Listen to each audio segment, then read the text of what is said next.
Hi everyone, good morning. Happy Friday. Hope you guys are doing well. Here I am ready for my weekly market update on what's going on in the Austin real estate market. The market is still showing signs of just a leveling, cooling, and shifting. We noticed this weekend we had over 500 price reductions, which is the most number of price reductions that we've had in a very, very long time. I mean, I haven't even been tracking as far back as we've had that many price reductions. So that is a sign that homes are not priced right to move in the market that we're in, and people are adjusting their price. We had a listing that we had to do a price adjustment on, which is totally fine, honestly. I mean, that just shows us that the market is leveling off. We are noticing that fewer houses are going under contract in that really quick, under 7 days, which means not as many homes are getting multiple offers. It's still happening. The really good houses, or if they're priced really well, or if they're really in great shape, sometimes those are. I am noticing that in the luxury market, there were a lot of luxury listings that hit the market. Homes that were above 2.5 to 3.5 to $5 million went on the market this week. So we did have a very large increase in luxury. We'll be watching that to see what goes under contract.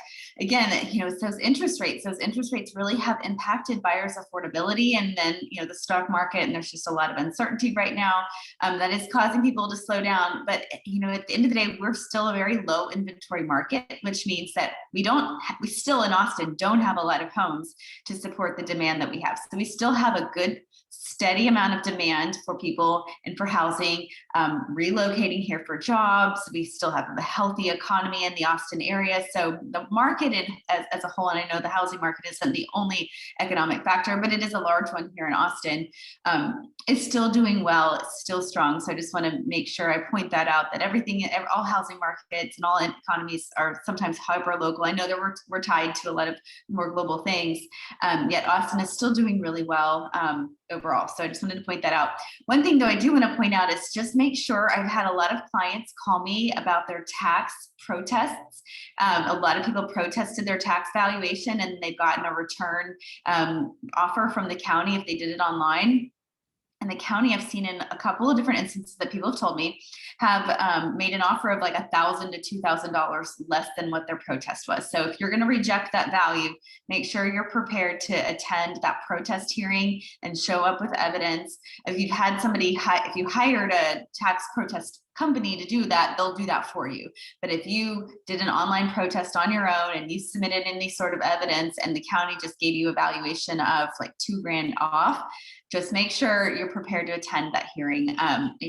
Little disappointed in the county not really hearing or paying attention to what I think is sufficient evidence. I provided some evidence for a client, and they still got a rejection, or they still got like I think $2,200 off, which I still thought they had been given a much higher valuation than needed to be. But in the instance, this is happening, so make sure your schedules, they're starting to line those hearings up in June and July. So just be available to attend those. If you have any questions on that, let me know.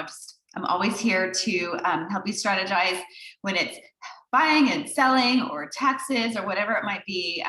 I know a lot, and I care a lot about helping our clients win in the in all things housing, I guess is the best way to say that. So you guys have a great Friday, and if there's anything you need, just reach out. Me and the team, we're here to help. Have a great one.